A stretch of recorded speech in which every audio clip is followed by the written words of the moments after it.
इसमें Stephen Hawkins की photo है। आज तो मैं देख के शॉक्ड हो गई। इंसान को पता नहीं क्या क्या देखना है हम लोगों को, हम लोगों की मतलब हम पहले लोगों को क्या था, जो हमारे पुराने लोग थे उनमें कोई एक बिलीफ है, तो वो बिलीफ टूटने में बहुत साल लगते थे, कभी कभी पूरे दशक, पूरे जीवन बिलीफ वो टूटता नहीं था, एक सॉलिड बिलीफ था। आजकल तो आपका विश्वास कब किससे कैसे टूट जाए उसका उसका कोई भरोसा नहीं। और पूरी दुनिया अगर एक चीज़ से चलती है तो वो विश्वास का बड़ा रोल है। एक दूसरे पे हम सड़कों पे निकलते हैं तो हमें थोड़ा बिलीव रहता है ना कि सामने वाला कोई हमें मारेगा नहीं, गाली नहीं देगा। तो अगर हम अपने काम से ऐसे जा रहे हैं आ रहे हैं तो मतलब ये बिलीव है ना कि कोई जंगली जानवर जैसा, हाँ, तुरंत हमको मार नहीं देगा, तुरंत कुछ करने जंगलों में आप जाएंगे तो आप ये सोचेंगे, बिलीव आपको नहीं है, जानवर कुछ भी कर सकते हैं आपके साथ। लेकिन मुझे समझ नहीं आता कि हमारे ये विश्वास धीरे धीरे समाज से वो जो ऑल ऑफ सडन टूट रहे हैं। जैसे अब 8 साल 10 साल का किसी का रिलेशनशिप है, उसका जो ब्रेकअप होता है, उसने पूरी ज़िंदगी देखी, पूरी दुनिया उसके साथ देखनी चाहिए, उसके उसके पूरे सपने हैं उसके साथ, ऑल ऑफ सडन उसका उसका सब कुछ ख़त्म हो जाता है। ऑल ऑफ सडन जो होता है, आप टाइम दीजिए थोड़ा वो करने के लिए। ठीक है, रिश्ता टूट रहा है, उसको ठीक से तोड़िए, कभी एक दूसरे से मिले तो एक दूसरे को कम से कम हेट ना करें। रिश्ता टूटे ना टूटे वो ठीक है, लेकिन कम से कम उनमें ये तो रहे कि ह्यूमैनिटी बची रहे। उनको टाइम दीजिए जब तक वो हील ना हो पाए।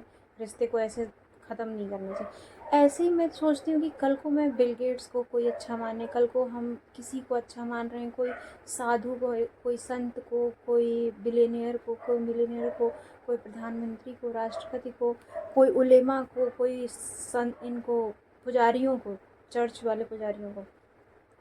मुझे समझ नहीं आता कि हम जब इनको आइडलाइज़ करते हैं, मानते हैं, तभी तो हम ये सिखाते हैं कि आपको ऐसे काम करने चाहिए, नेक काम करना चाहिए, बड़ा आदमी बनना चाहिए, पैसा कमाना चाहिए। एक बेसिक चीज़ जो होती है, ठीक है, बहुत लोग इसको ट्रैप कहते हैं, बहुत लोग साधु संत जो जिनका इनसे मोह ख़त्म हो गया वो कहते हैं कि ये ट्रैप है। लेकिन जो हम नॉर्मल बिलीफ पे जो हर भारत का आम आदमी, चाहे दुनिया का आम आदमी जो जी रहा है, वो यही है कि रोज़मर्रा के एक उनका जीवन और उनकी फैमिली और उनके जो सपने हैं बड़ा आदमी बनने का, बड़े पैसे वो करने का। और अब आप देखिए, एप्स्टीन फाइल में जितने लोग हैं उनमें इतने बड़े लोग हैं, अब वो मॉरलिटी के ग्राउंड पे वो किसी को क्या शिक्षा देने जाएंगे? अमेरिका का राष्ट्रपति कभी किसी को कोई चीज़ शिक्षा दे पाएगा? और ये बड़े बड़े लोग जब से इन लोगों की ये फाइल आई है बाहर, उसने तो सोसाइटी में मुझे लगता है कि आज नहीं इसका असर हो रहा है। जिन लोगों ने जिस कारण भी ये किया है, डिस्क्लोज किया नहीं किया, ठीक है, एक भ्रम बना था। ये जो भ्रम इन लोगों ने तोड़ा है ना, ये मैच्योर लोग तो समझेंगे, मैच्योर लोगों ने अपनी दुनिया बना भी ली, समझ भी ली, इसको अपने अंदर सेटल भी कर लिया इस बात को।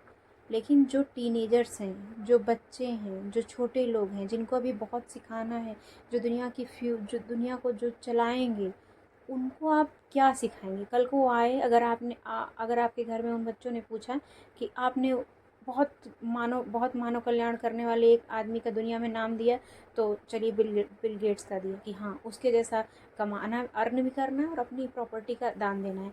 आपका बच्चा तुरंत ये क्वेश्चन करता है कि ठीक है, उसके जैसा हम वो भी काम कर सकते हैं। उसके साथ सोचिए, इतना बड़ा टैबू लग गया उस आदमी के साथ। और ऐसे स्टीफन हॉकिंस, अब सोचिए, इनका मुझे समझ में नहीं आता। दुनिया इन पे हंस रही है, मीम बन रहे हैं तमाम, लेकिन मुझे इनका तो बिल्कुल ही समझ नहीं आता कि इनको वहाँ क्यों जाना था, ये वहाँ कैसे रिप्रेजेंट हुए, क्या किए क्या नहीं किए।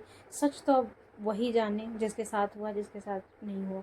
लेकिन मुझे समझ नहीं आता कि कल को हम साइंटिस्ट बनने के लिए बच्चों को कहें, हम अच्छे काम करने के लिए कहें, हम दुनिया के नंबर 1 इंसान, अरबपति खरबपति बनने को कहें, हम प्रेसिडेंट बनने को कहें, इतना महान लोकतंत्र का प्रेसिडेंट, दुनिया का सबसे बड़ा लोकतंत्र है, दुनिया का सबसे बड़ा डेवलप्ड देश है वो।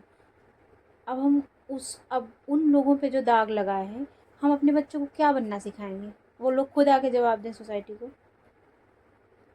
और जनता इतनी कायर कि कहीं की जनता उनको आप छोटे क्रिमिनल को, अपने मोहल्ले के क्रिमिनल को आप छू नहीं सकते, मार नहीं सकते। मुझे समझ में नहीं आता कि कायर हम कैसे पैदा कर रहे हैं, इतने कायर हमने पैदा करने कैसे शुरू कर दिए। ये तो हमारे अंदर नहीं था। हम कोई गलत करें, हम उसको गलत ना बोल पाएँ। ऐसे जीने का मुझे कभी कभी लोगों के ऐसे जो फ़िलॉसफ़ी है उनका, उनकी वो बात नहीं समझ में आती। बस मुझे यही है कि इनका फ़ोटो देख के मुझे बहुत शॉक लगा कि ऐसा कोई कैसे कर सकता है। मतलब इनको वहाँ प्रेज़ेंट होने का मुझे कोई लॉजिक अब तक नहीं समझ में आया। कोई कहेगा भी ना कि इनके प्रेज़ेंट होने का ये रीज़न है, तो आम आदमी का मन ये मान नहीं पाएगा कि ये क्यों प्रेज़ेंट थे। दुनिया की प्रेज़ेंस वहाँ समझ में आती है गलत कामों के लिए, उनके पास उनकी आँखें हैं, उनका शरीर है, सब समझ में आता है। इनके पास क्या, ये वहाँ क्या कर रहे थे? अब तो मुझे ये क्यूरियोसिटी है कि कोई आके बताए सच इस दुनिया में कि ये वहाँ क्या कर रहे थे। हमको इनकी भी साइकोलॉजी जाननी है भाई। तो बस यही कहना था इस पे। तो इनको तो देख के मैं शॉक्ड ही हूँ। दुनिया शॉक्ड ही होगी। और सोचिए तस्वीर उनकी देखिए।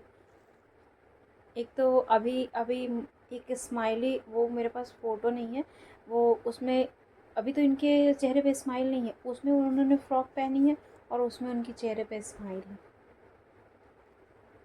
ये खुद शोषित हो रहे थे या इनका ये शोषण करने गए थे? मुझे इनका इनका कॉन्सेप्ट मेरी आगे आने वाली जनरेशन से, जो मेरी वीडियो सुन रही है, लोगों से, अपने दोस्त कलीग सबसे ये रिक्वेस्ट है कि विश्वास तो टूट तो रहे हैं, लेकिन यकीन करिए विश्वास जोड़ने से ही जुड़ेंगे। अपनों में प्यार, करुणा, दया ये सब बनाए रखिए, क्योंकि ये ख़त्म हो गई तब तो सभ्यता का विनाश निश्चित है। उसको कोई नहीं बचा सकता।